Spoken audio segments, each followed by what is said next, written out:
Colorado is one of those states where you could spend 2 weeks driving and still feel like you missed half of it. The problem is, there are too many scenic routes, and most people don't know how to string them together without backtracking themselves into a bad mood.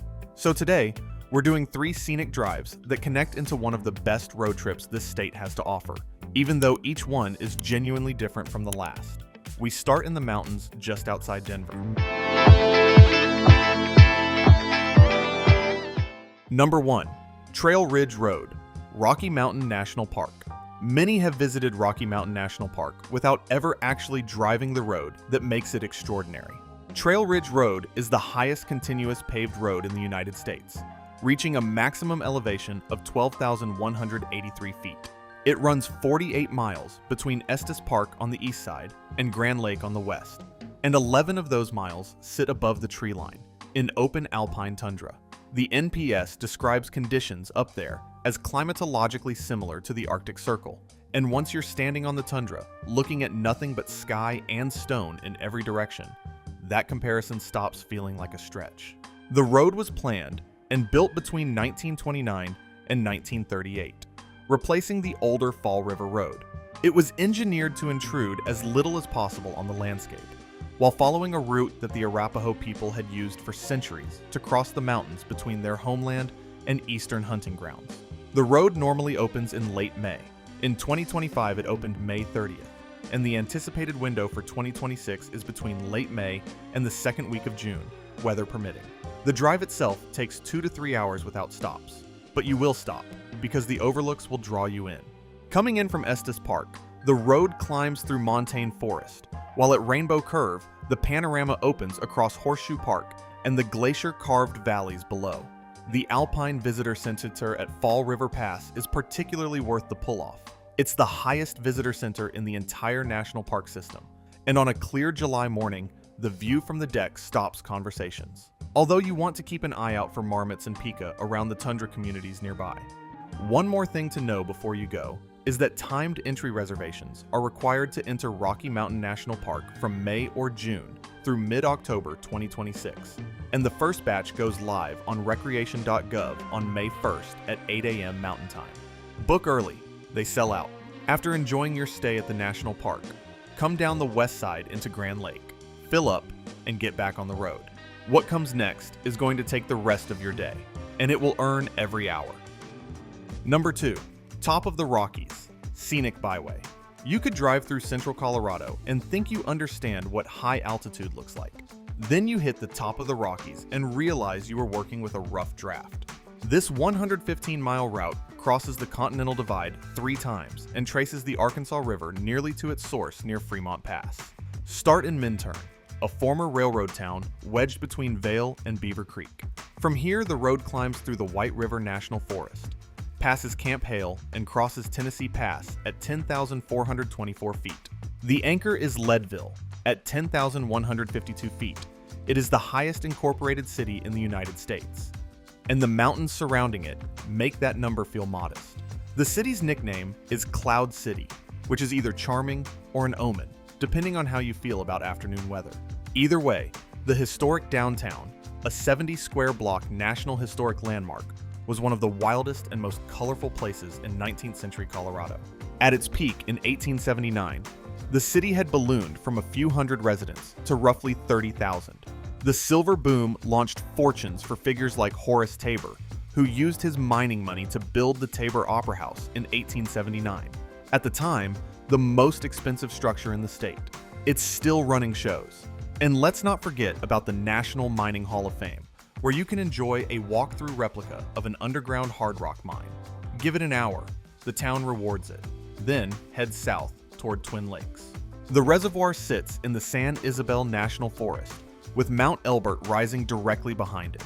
Twin Lakes was originally a hub for wealthy mining families seeking summer escapes, and the old inn at the edge of the water has been there since 1879. The road then climbs over Independence Pass. The summit tops out at 12,095 feet, but keep in mind that vehicles over 35 feet are prohibited, which means no RVs on this stretch. Plan accordingly. Head to Aspen and take a breath there.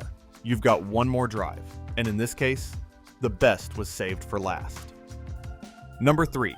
San Juan Skyway, and the $1 Million Highway. Everything up to this point has been a warm-up. The San Juan Skyway holds the designation of All-American Road from the U.S. Secretary of Transportation, the highest level of scenic byway designation available, given to roads with features so nationally significant they constitute a destination in their own right. The 233-mile loop runs from Durango through Silverton, Ouray, Ridgeway, Telluride, and back, spanning elevations from around 6,200 feet near Cortez all the way up to 11,018 feet at Red Mountain Pass. Start in Durango. The town was founded by the Denver and Rio Grande Railway in 1880, essentially built from scratch to serve as a railroad hub, and the Durango and Silverton Narrow Gauge Railroad has been running continuously ever since. The 45-mile steam-powered route through the Animas River Canyon has been in operation since 1882 and carries passengers along the same tracks that originally hauled silver and gold ore out of the San Juan Mountains. It's a National Historic Landmark and a National Historic Civil Engineering Landmark, all at once, which makes it rather unique. If you have a morning to spare, take it. Workers blasted a narrow shelf into sheer canyon walls to lay those tracks in just 11 months. You can still see the engineering audacity from your seat. It's one of the few train rides in the country that genuinely earns the hype. From Durango, head north on US 550 toward Silverton. The road climbs steadily through the Animas River Valley, and the mountains grow larger with every mile. Mullis Pass comes at 10,970 feet, so make sure to stop at the rest area and take 5 minutes to look. The view of Mullis Lake below and the jagged peaks of the Grenadier Range above is the very moment that will make this whole trip click. You shouldn't be done though. Visit Silverton. This is a genuine mining town.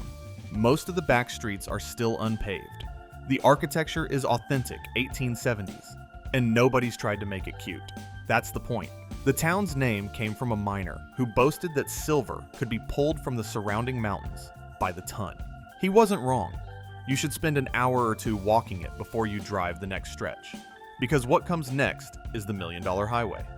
The 25-mile stretch between Silverton and Ouray climbs over 3 mountain passes: Coalbank, Mullis, and Red Mountain Pass. It clings to canyon walls and delivers views that will either thrill you or make you grip the wheel with both hands and stare at the center line. There are no guardrails on the exposed drop side. And no, it's not because the road builders forgot. The thing is that San Juan Mountains receive up to 300 inches of snow annually. Guardrails would obstruct the plows from pushing massive snowpack over the side during winter clearing. Fun fact, the origin of the name is disputed. Some say it cost $1 million per mile to build in the 1920s. Others say the road's filled dirt contains $1 million worth of gold ore. A third theory says someone once said they wouldn't drive it again for $1 million. All three are plausible after you've done it. We also have a piece of friendly advice. Check road conditions before driving this stretch, and be aware of afternoon thunderstorms. They are known to develop quickly in summer at elevation.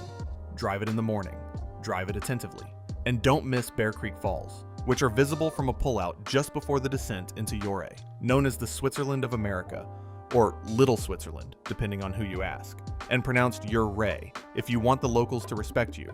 It sits in a box canyon ringed by peaks, with the Ouray Hot Springs Pool right on Main Street. If your legs are tired, this is where you use them. The short trail to Lower Cascade Falls is worth every step, and in winter, the canyon walls are converted into one of the world's premier ice climbing parks, with more than 100 free routes. The outdoor recreation here is absurd. From Ouray, the Skyway continues west through Ridgeway, which has earned a designation as a dark sky community, and then south through the mountains toward Telluride. Telluride is at the end of a box canyon. Its upper end is rising abruptly on 3 sides with high cliffs and crags. It's so amazing that there are quite a few people who moved here and never left. Watch for elk in the valley on the approach though. They're almost expected in summer. The loop closes back through Rico and along the Dolores River Valley toward Cortez, then east on US 160 back to Durango, with the final stretch passing through the La Plata Mountains. By the time you're back where you started, you'll have driven through more distinct landscapes in a single day than most states offer in their entirety. Well guys, that's it. 3 drives, 1 state. Somewhere between Trail Ridge Road and the $1 Million Highway, You'll stop thinking about where you're going next and just be exactly where you are. That's the point. That's Colorado. If you found this helpful, hit subscribe, drop a comment below, and tell me which loop you're doing first. I'll see you in the next one.